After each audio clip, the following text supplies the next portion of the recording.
Welcome everyone to the hallowed halls of Herald Review Media's office in Sierra Vista, Arizona. I'm Jeff Davenport with my podcast co-host, the sports editor for Herald Review Media, Bruce Wetton, here to talk about Best of Preps, where we get to highlight all the greatest athletes and teams across Cochise County, and that is coming on Thursday, June 9th at the Buena Performing Arts Center at Buena High School in Sierra Vista. And we will have live, in person, a very special guest for Best of Preps. We will have an 8-time Pro Bowler, a man who caught over 14,000 career receiving yards and was inducted into the NFL Hall of Fame in 2003, none other than Hall of Famer Mr. James Lofton. And he is joining us right now from Southern California. James, thank you so much for being a part of this experience here to talk to us today about your career, your life, where things are at, and looking forward to having you here in Sierra Vista on Thursday, June 9th. 3 weeks. Yeah. Well, that's quite the buildup. I don't know if I can live up to all of that, but I will try. And this is going to be exciting because I love high school athletics, love watching kids compete, and learn to be good teammates. Those are all extremely important values, and that's what we want to talk about. In your Hall of Fame speech, you summed up your path to the Hall in 3 different ways. You said faith, family, and football. Now, the NFL draft was just a couple of weeks ago at the time that we're recording this. Back in 1978, what was your draft day experience like? It was a lot different than today's draft. There was no ESPN, there was no cable television, so the draft was not televised. I was a senior at Stanford. I got a call early in the morning from the Los Angeles Rams, which was really exciting because that was my hometown team. And then about what would be about 15 minutes into the draft, I got a call from Carol Edwin of the Green Bay Packers asking me, could I hold for Bart Starr? And I still get a lump in my throat when I say that to today. And they told me, Bart got on the phone and he said, welcome to the Green Bay Packers. This is exciting for us, blah, blah, blah. I got off the phone. I went to class. I had class, and later on I went to track practice.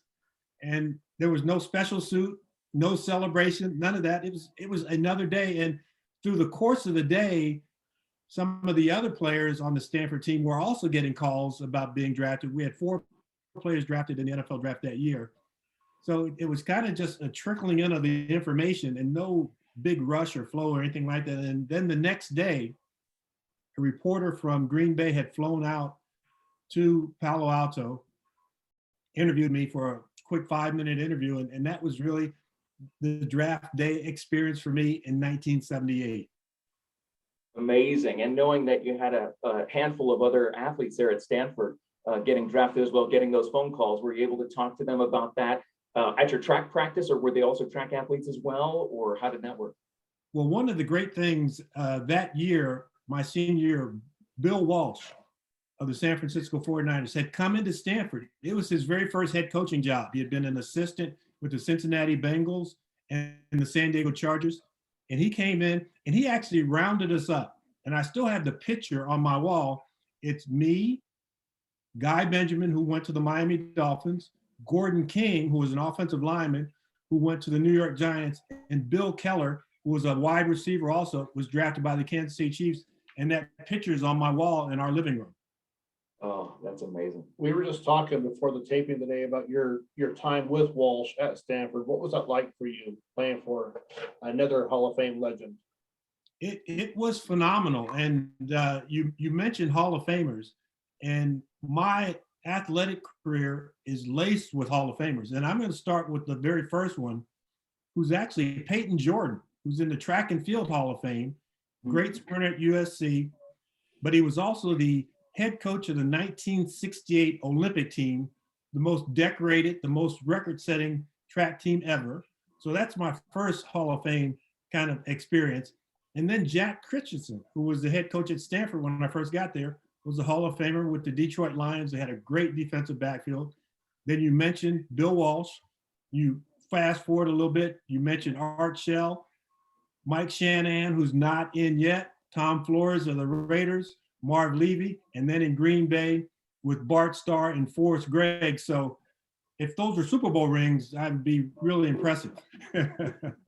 Extremely. Well, I was actually thinking of that because all of the Hall of Famers that you played for, including, like you mentioned, Bill Walsh at Stanford, Bart Starr at Green Bay, Marv Levy in Buffalo, what lessons about not only football, but lessons about life did those Hall of Fame coaches teach you during your career?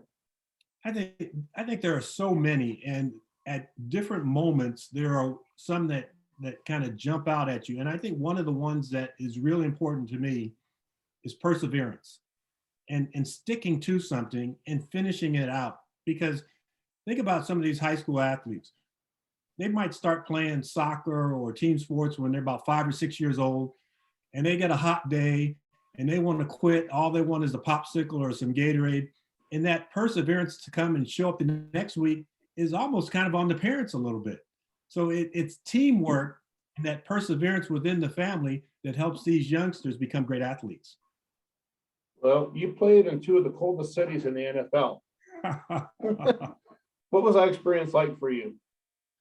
Well, I always said it's never cold when you're winning. So that was really the theme to it. And you got to think about that. But coming from Southern California, I had to redefine what I thought cold was once I got to Green Bay, Wisconsin. Because cold in Southern California would be a high of 55 that day. Cold in Green Bay, Wisconsin, say if it's 20 degrees and the wind's not blowing, that's a nice day.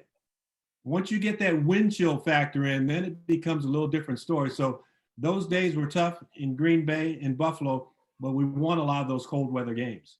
Green Bay and Buffalo, which was the coldest, would you say? Neither one was cold. I love playing in both of them. I really took it as a badge of honor to try and play well in cold weather games. And I think I succeeded in that. I'd never overdressed. I would watch, the guys from Tampa Bay or the guys from Miami come up and play in those cold games. And it looked like a little kid that could barely move because he had so many clothes on. Well, James, speaking of Buffalo, you caught passes from the legendary Jim Kelly. What was that like? I remember we had normally in the NFL, you have a walkthrough, and then you go back in and you put on your rest of your clothes, you might have lunch or something like that, and then you go out to practice. And we had a day where it was so windy in Buffalo, like 40-mile-an-hour winds. I said, well, we're probably going to go in that indoor facility that we have. We marched right out into the outdoor, and Jim Kelly could cut the ball through the wind like nobody I've ever seen before. And what that really means is he has a tight spiral. And if you have a tight spiral, you can throw the ball well in the wind, and Jim Kelly could certainly do that. Now, Jim Kelly, obviously you played with him in 3 different Super Bowls. The Super Bowl experience today is insane, but even back then when there were fewer options for bifurcated television viewing or cell phone viewing, when there were so many eyeballs on you, what was that Super Bowl experience like for you that you got 3 different times in your career? So if you remember the name Ahmad Rashad, who played for the Minnesota Vikings, he was a friend of mine, still is, and he told me at the Super Bowl, you're going to be able to run faster, to jump higher, to feel stronger than you've ever felt before, and then you're going to finish pregame warmups because you're so excited about the game. And the other thing that I always noticed about it is that on the field before a regular game, I would normally jog around the perimeter of the field twice, and that was kind of my warm up, and then catch passes and do whatever. At the Super Bowl, that was hard to do because there are now 5,000 people out on that field before the game. And that throng of people is really intense. I've had the opportunity when I was working for Westwood One Radio to cover a lot of Super Bowls, and I was a sideline reporter rather. And I have great pictures of me and Jim Carrey, me and Kevin Costner, all these celebrities that are down on that field before the game. And it's so exciting for the players. I can see them when they come out and they look and they see somebody that they know from television or the music industry or something like that. So it's a Hollywood type atmosphere at each and every Super Bowl.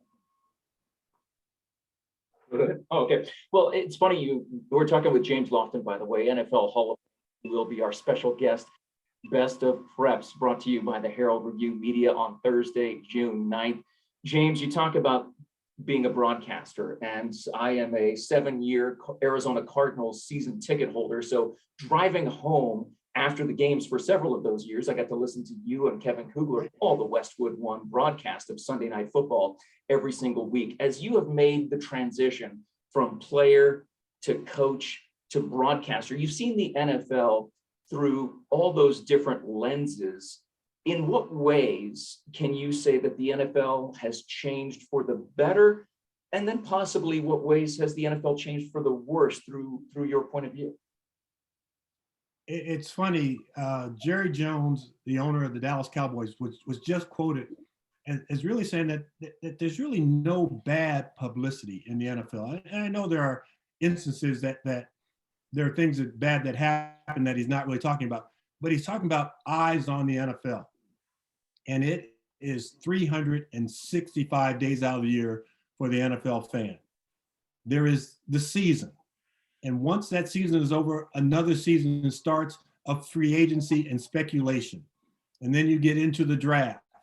And now you were in the period where we're getting minimal reports out of OTAs and mini camps. And so we are just on edge with everything. And even the action of all the quarterbacks that changed teams this past year. I mean, it's just so exciting to watch it. Obviously, the rules have changed a little bit to really cater to the offense. And I know as an offensive player, I feel sorry for the defensive players at times because their ability to hit without regard has been taken away. They've been given a strike zone, much like baseball. If you're a pass rusher, you're rushing the quarterback. You have to hit them below the shoulders and above the knees. So you've got to have that. You have that strike zone. In the same way with players down the field. So the health and safety of the players is important. The finances of the players are important. And for the owners, when you look at it, the commodities that they have, these very expensive players, you don't want them damaged. You know, it's like when you get that new car, are we going to let the kids eat in the car? Or are we going to just go in to the fast food restaurant and eat there? And I think that you want to protect that. And I really believe that for the NFL fan, the game now is better than ever. But for all of us old guys, oh, I remember when. And you remember when you make comparisons to the current game. Parents nowadays want their kids to specialize in high school in one sport, but yet we're honoring an athlete that's playing 4 sports this year. Talk to me, what would be your message to those parents that are wanting their kids to specialize compared to playing multiple sports in the high school level? I would think that, so if I'm really looking at an athlete who's going to really progress and going to end up as a collegiate player and maybe even have a chance to play at the professional level, if I'm recruiting that kid out of high school and all he's done is play one sport, then his ability or his chances of really excelling and getting a little bit better, I think are lessened. But if I have a 3-sport athlete and now he's going to focus in on one sport at the collegiate level, he's going to probably improve more than the guy who was playing one sport all along. So it's a lot different, but for the typical high school athlete, playing club sports might be fun, might be the way to go. It's hard to say because it's for the experience that you're playing. I myself, I was a 2-sport athlete. I lament the days that, I look now, kids coming into the NFL, you don't have very many 2-sport athletes. You might have, and when you do, as broadcasters, we love talking about it. We love talking about that big defensive tackle who was a great basketball player who thought he was going to be the next LeBron James until he tapped out at 6'4", 330 pounds. And so those players, great baseball players, track and field athletes, we love talking about that. And we also love the late bloomers. You know, the kid who didn't start playing varsity football until he was in the 11th grade. So you have a lot of stories like that. Say, do it all, do as much as you can. Kevin Costner in a movie had a quote that I love dearly from Love of the Game. Yeah. Has that diminished or has it increased over the years, in your opinion? I think it is the same. And I think for the young athlete now, there's so much more pressure on 'em. To be a 3-star recruit or a 4-star recruit and have those things hanging over your head from the time you're in the 9th grade. I just think that's tremendous pressure that you can look up and see where you're rated. And you go, well, what does that mean? Because I just don't know if that's a ceiling that you put on somebody or a mark that's so high that if they don't achieve, then they feel like they were less than. Well, James, many athletes today feel like they don't need an education. Their athletic talent will get them to the next level. Your thoughts? You can see I'm shaking my head already because I'm from the old school where you were a student first and an athlete second. And really, you always hear people say, oh, you want to get your education so you have something to fall back on. I think that's the opposite. Sports as a profession is something that you could fall back on because your education is going to be your rock that you're going to stand on. And if you have a chance to play professionally for 2, 3, 4 years, whether it's basketball in another country, whether it's soccer, whether it's something else, or whether it's hockey at one of the minor leagues, that's something that's fun. But your life's work is probably going to be different than being a professional athlete for an extremely long time. Well, James, before we wrap up, I do want to ask you at least one more question here. Best of Prep celebrates the top high school teams and athletes in Cochise County. Looking back on your Hall of Fame career, what advice would you give a young James Lofton that could help the athletes that we will be highlighting on June 9th? I would tell him in the last game of the season against LA High, don't throw that interception in the end zone to Ricky Odom. That's a very specific set of advice. and it's so funny that you remember those plays, whether they were 5 years ago, 25 years ago, and you really do cherish them. And what's funny, I mentioned Ricky Odom. He played for LA High. I was a high school quarterback. I rolled out to the left. I threw him an interception in his area. The very last pass that I threw in college on a reverse against USC, Ricky Odom intercepted it. What? So now I remember seeing Ricky when he was playing in the NFL and I was playing in the NFL. And I said, Ricky, if I get a chance, I'm going to throw the ball straight to you because nobody would believe that trivia question that the last pass in high school, last pass in college, and if I had thrown it directly to him, that would have been the last pass I would have gotten to throw in the NFL. But looking at these high schoolers and these young athletes, what specific advice could you give them as far as them taking their skills, possibly just to make the most of their skills, if not take it to the next level of college athletics? If it's something that you love, you hear people say you'll never work a day in your life. And if it's your passion and it's something that you enjoy as an athlete, you will devote an enormous amount of time to it, enormous amount of energy, but you just got to enjoy doing what you're getting a chance to do. And really, like I said earlier, be a good teammate. Be somebody that you would want somebody else to see 24 hours a day. Well, before we wrap up, one last thing. You mentioned the NFL being a 24/7, 365 business. Who are your picks to be in the Super Bowl in February of 2023? I mean, you're an analyst. You are a professional podcast analyst for CBS Sports. It's time to know, James Lofton, who will be in the Super Bowl in February of 2020 at Arizona Cardinal Stadium, at State Farm Stadium in Glendale, Arizona in February of 2023. I'm an analyst, but I'm also a little bit of a homer. So behind me, you can see that poster is me of the Green Bay Packers. There's something from the Buffalo Bills, probably in the lower corner, there's something from the Raiders. So what I do is I go with the former teams that I played with. And so I played obviously with the Green Bay Packers, the Buffalo Bills, the Raiders. I played with the LA Rams for 3 games. And then I played with the Philadelphia Eagles for 10 games. So I take any one of those 5, good matchup. But, last year I thought that the Packers and the Bills had a chance, and they got so close. Both got knocked out early.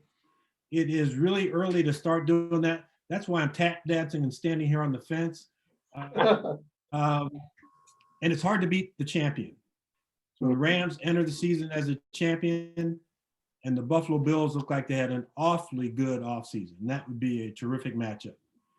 Absolutely. Well, you know what's going to be the best match, not matchup, but the best match ever is Best of Preps with James Lofton, brought to you by the Herald Review Media on Thursday, June 9th at the Buena Performing Arts Center. We will be celebrating the best of Cochise County teams and athletes that we're hoping you will be very impressed by, sir, because we have been doing a podcast for the last 7 months talking about these amazing athletes and what they've accomplished and how the teams have worked together to accomplish really great things over the course of these seasons. I think you'll be impressed to know that we got a 2,400-yard passer. We got 4,000+ yard rushers we're going to be recognizing. We got some amazing talent down here, sir. Yeah, I can't wait to meet the young men and young women who are being honored at this event. So it's going to be real special for me. Well, we're looking forward to having you there on Thursday, June 9th at the Buena Performing Arts Center. Herald Review Media presents Best of Preps. Bruce Wetton, Jeff Davenport, James Lofton, our special guest of honor at the Best of Preps, live and in person. Every high school in Cochise County will be represented. It is going to be a party for the ages to celebrate these amazing athletes and teams at Best of Preps 2022. James, thank you so much for your time today, sir. Thank you. Can't wait to see you guys on June 9th.